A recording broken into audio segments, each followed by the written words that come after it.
Hi, I'm Precious, the Director of Visitor Services here at Kaleideum, and to continue in honoring Black History Month, we're going to read a story today, and the book that we're going to read is titled Henry's Freedom Box.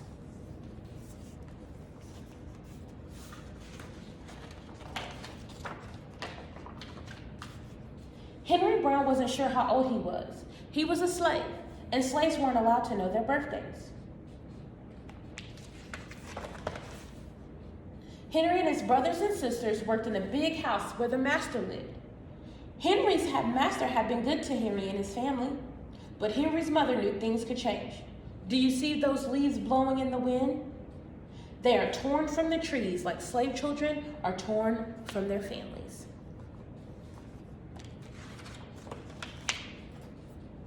One morning, the master called for Henry and his mother. They climbed a wide staircase. The master lay in bed with only his head above the quilt. He was very ill. He beckoned them to come closer. Some slaves were freed by their owners. Henry's heart beat fast. Maybe the master would set him free. But the master said, "You are a good worker, Henry. I'm going to give you to my son. You must obey him and never tell a lie." Henry nodded, but he didn't say thank you. That would have been a lie.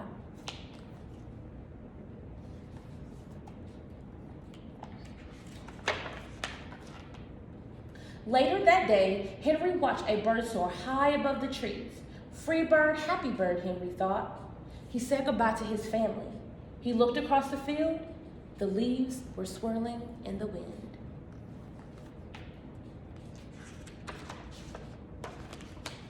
Henry worked in his new master's factory.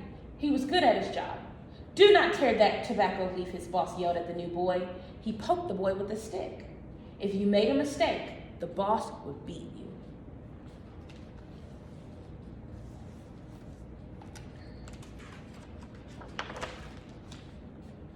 Henry was lonely. One day he met Nancy, who was shopping for her mistress. They walked and talked and agreed to meet again. Henry felt like singing, but slaves didn't dare sing in the streets. Instead, he hummed all the way home. Months later, Henry asked Nancy to be his wife.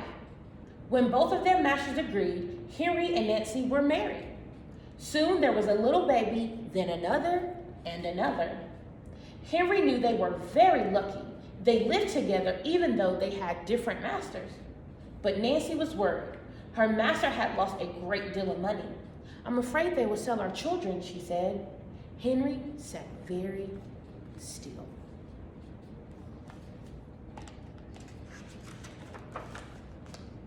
Henry worked all morning. He tried to forget what Nancy said. His friend James came into the factory. He whispered to Henry, "Your wife and children are being sold at the slave market." "No," Henry cried. Henry couldn't move. He couldn't think. He couldn't work. "Twist that tobacco," the boss poked Henry. Henry twisted the tobacco leaves. His heart twisted in his chest.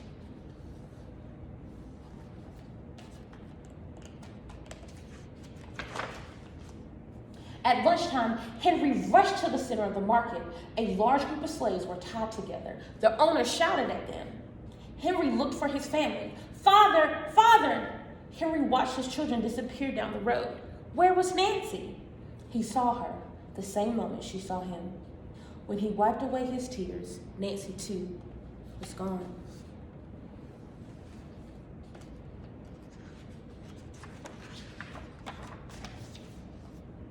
Henry no longer sang. He couldn't hum. He went to work, and at night he ate supper and went to bed. Henry tried to think of the happy times, but all he could see were the carts carrying away everyone he loved. Henry knew he would never see his family again. Many weeks passed. One morning, Henry heard singing. A little bird flew out of the tree into the open sky, and Henry thought about being free. But how? As he lifted a crate, he knew the answer. He asked James and Dr. Smith to help him. Dr. Smith was a white man who thought slavery was wrong. They met early the next day at an empty warehouse. Henry arrived with the box. I will mail myself to a place where there are no slaves, he said. James stared at the box and then at Henry. What if you cough? What if someone hears you? I will cover my mouth and hope, Henry said.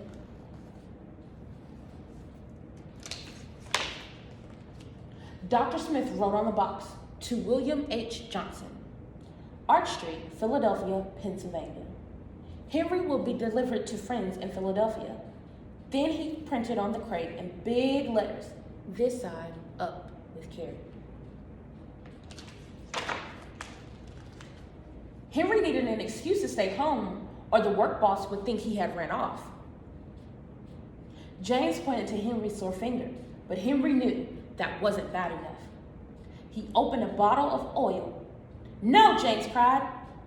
Henry poured it on his hands. It burned his skin to the bone. Now the boss would have to let him stay home. Dr. Smith bandages Henry's hand.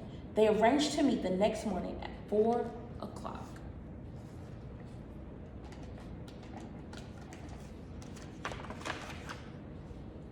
The sun was not up yet when Henry climbed into the box. Ready, he said. James nailed down the lid. Dr. Smith and James drove to the station. The railway clerk tipped the box over and nailed a paper to the bottom. Dr. Smith begged the clerks to be careful, but they didn't listen. They threw the box into the baggage car.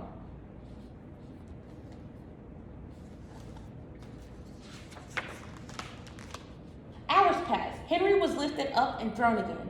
Upside down, he heard waves splashing. This must be the steamboat headed for Washington, D.C. The ship rode smoothly, but Henry was still upside down.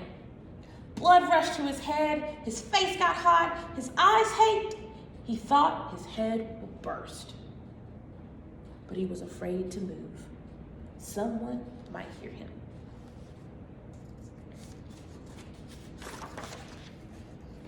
I'm tired of standing, someone said. Why don't we move that box and sit on it, said another. Henry held his breath. Could they be talking about his box? Henry was pushed. The box scraped the deck. Now, he was on his right side, now on his left, and suddenly, right side up.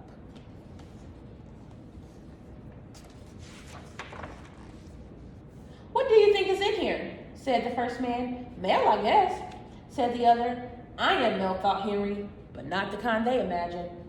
Henry was carried off the steamboat and placed in a railroad car, this time head up. He fell asleep to the rattling sounds of the train wheels. Henry's right side up.